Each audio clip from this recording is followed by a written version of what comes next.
Ở Việt Nam có một câu chuyện rất thú vị và nghe qua thì khá nghịch lý. Việt Nam là quốc gia có khai thác dầu thô, thậm chí nhiều năm liền còn xuất khẩu dầu thô ra nước ngoài để kiếm ngoại tệ. Thế nhưng cùng lúc đó lại phải nhập khẩu dầu thô và nhập xăng dầu về trong nước. Nghe giống như một câu chuyện khá khó hiểu. Đã có dầu rồi thì sao không dùng luôn, sao không lọc luôn mà phải bán đi rồi mua lại. Thực ra thì đây không phải là câu chuyện của riêng Việt Nam. Rất nhiều quốc gia trên thế giới cũng làm đúng điều đó. Lý do nằm ở bản chất của ngành dầu khí. Dầu thô không phải là thứ chúng ta sử dụng trực tiếp và cả hệ thống năng lượng hiện tại phụ thuộc rất nhiều vào công nghệ lọc dầu, loại dầu thô và cả thị trường nữa. Khi hiểu được điều này, câu chuyện xuất khẩu dầu nhưng vẫn phải nhập khẩu dầu sẽ trở nên hợp lý hơn nhiều. Đầu tiên chúng ta cần phải hiểu, dầu thô không phải là xăng đổ vào bình là chạy được ngay. Dầu thô đúng như tên của nó là nguyên liệu thô, tương tự như lúa vừa gặt ngoài đồng. Bạn không thể mang lúa về cho vào nồi và nấu lên mà ăn ngay. Lúa phải được xay thành gạo rồi nấu thành cơm. Dầu thô cũng vậy. Thứ chúng ta sử dụng hàng ngày trong đời sống hiện đại thực ra là các sản phẩm sau khi lọc dầu, chứ không phải dầu thô nguyên bản. Khi một thùng dầu thô được đưa vào nhà máy lọc dầu, nó sẽ được tách ra nhiều sản phẩm khác nhau.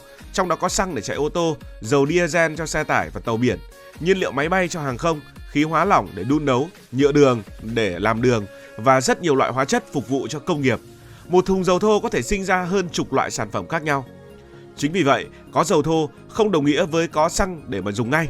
Muốn biến dầu thô thành nhiên liệu phục vụ kinh tế, bắt buộc phải có hệ thống nhà máy lọc dầu hiện đại. Và đây chính là mấu chốt của câu chuyện tại Việt Nam.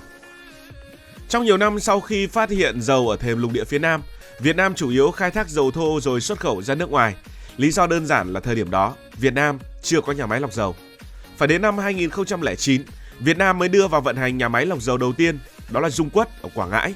Nhà máy lọc dầu này có công suất khoảng 6,5 triệu tấn dầu mỗi năm, tương đương 148.000 thùng dầu mỗi ngày.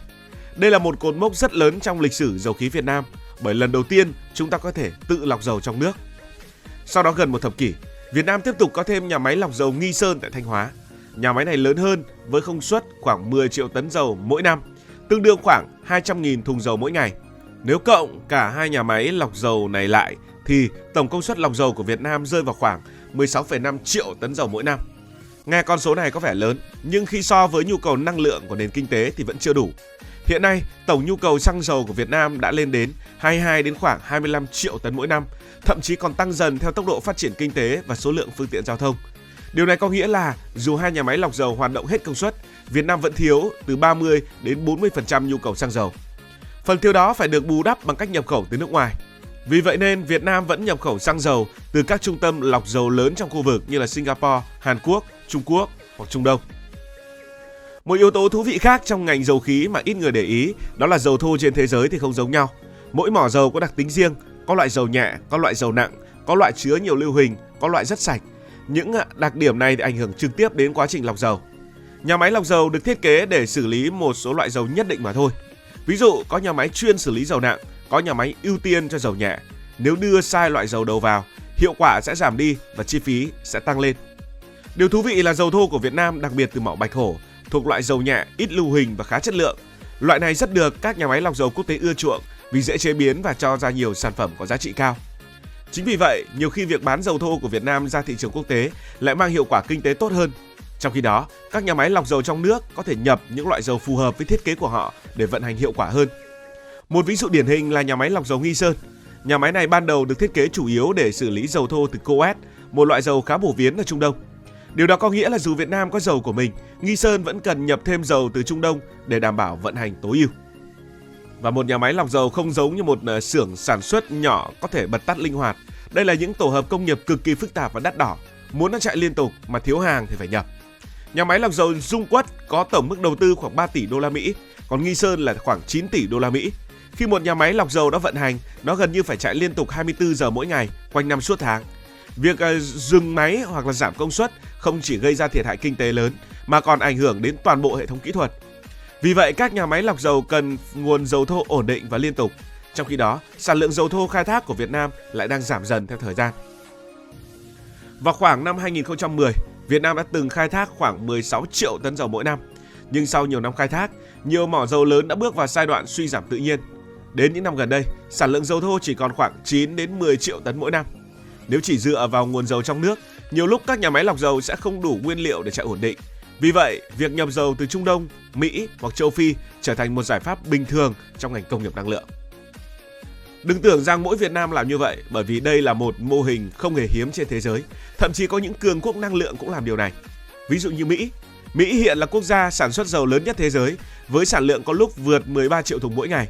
Nhưng Mỹ vẫn nhập hàng triệu thùng dầu mỗi ngày từ Canada, Mexico hay Trung Đông. Lý do là các nhà máy lọc dầu của Mỹ được thiết kế để xử lý nhiều loại dầu khác nhau. Hay như Singapore, quốc đảo này thì gần như không có dầu mỏ, nhưng hệ thống lọc dầu khổng lồ của Singapore thì lại tồn tại. Singapore trở thành một trong những trung tâm lọc dầu và trung chuyển xăng dầu lớn nhất thế giới. Họ nhập dầu thô từ nhiều nước, lọc thành xăng dầu rồi xuất khẩu đi khắp châu Á. Hàn Quốc cũng tương tự, quốc gia này hầu như không có dầu mỏ, nhưng lại là một trong những nước xuất khẩu sản phẩm lọc dầu lớn nhất trên thế giới. Nhìn vào ví dụ này sẽ thấy, ngành năng lượng hiện đại, khai thác dầu và lọc dầu là hai ngành công nghiệp có thể tách biệt với nhau. Một quốc gia có thể mạnh ở khai thác, mạnh ở lọc dầu hoặc là mạnh ở cả hai. Thế thì tương lai dầu khí Việt Nam liệu có thay đổi hay không? Trong những năm tới, ngành dầu khí Việt Nam đang dần chuyển từ mô hình bán dầu thô sang chế biến sâu hơn. Điều này có nghĩa là không chỉ dừng ở việc lọc dầu thành xăng và dầu diesel mà còn phát triển mạnh công nghiệp hóa dầu. Từ dầu mỏ có thể sản xuất ra nhiều thứ mà chúng ta sử dụng hàng ngày: nhựa, sợi tổng hợp, cao su nhân tạo, phân bón, hóa chất, vật liệu công nghiệp. Giá trị kinh tế của những sản phẩm này thường cao hơn rất nhiều so với việc bán dầu thô. Nếu bán một thùng dầu thô, giá chỉ có thể khoảng vài chục cho đến cả trăm đô. Nhưng nếu chế biến sâu hơn các sản phẩm hóa dầu, giá trị kinh tế cũng tăng lên rất nhiều lần. Chính vì vậy, chiến lược dài hạn của ngành năng lượng Việt Nam là giảm dần việc xuất khẩu dầu thô, tăng tỷ lệ chế biến trong nước và phát triển các tổ hợp hóa dầu hiện đại. Khi nhìn từ bên ngoài, Việt Nam xuất khẩu dầu thô nhưng phải nhập dầu để lọc có thể khiến nhiều người cảm thấy khó hiểu. Nhưng khi nhìn sâu vào cấu trúc của ngành năng lượng, điều này hoàn toàn hợp lý. Dầu thô chỉ là nguyên liệu ban đầu, còn xăng dầu và các sản phẩm năng lượng phải được tạo ra trong các nhà máy lọc dầu. Công suất lọc dầu của Việt Nam vẫn chưa đủ để đáp ứng toàn bộ nhu cầu của nền kinh tế. Ngoài ra, mỗi loại dầu thô có đặc tính khác nhau và các nhà máy lọc dầu thường được thiết kế cho những loại dầu cụ thể. Thêm vào đó, sản lượng dầu trong nước đang giảm mạnh, trong khi các nhà máy lọc dầu cần nguồn nguyên liệu ổn định để vận hành liên tục. Vì vậy, việc nhập thêm dầu thô hoặc sản phẩm xăng dầu từ nước ngoài là một phần bình thường của hệ thống năng lượng và kinh tế. Nói một cách đơn giản, câu chuyện này giống như một nhà máy chế biến lương thực. Có lúc họ bán lúa của mình ra thị trường nhưng vẫn nhập thêm gạo từ nơi khác về để mà xử lý. Trong nền kinh tế toàn cầu, dòng chảy của năng lượng và nguyên liệu luôn phức tạp hơn những gì chúng ta nhìn thấy trên bề mặt. Quả là một câu chuyện rất thú vị và không thể dễ mà phán xét nếu như chúng ta không tìm hiểu cặn kẽ. Và nếu cảm thấy thú vị thì bạn có thể nhấn like, nhấn share hoặc nhấn nút đăng ký kênh. Còn bây giờ thì xin được nói lời chào, tạm biệt.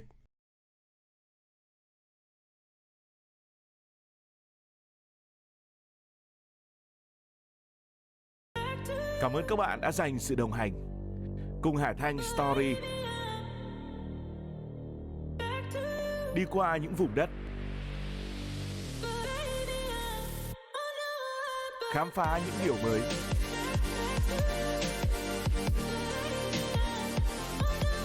Đừng ngần ngại, hãy để lại những góp ý và xin được hẹn gặp lại.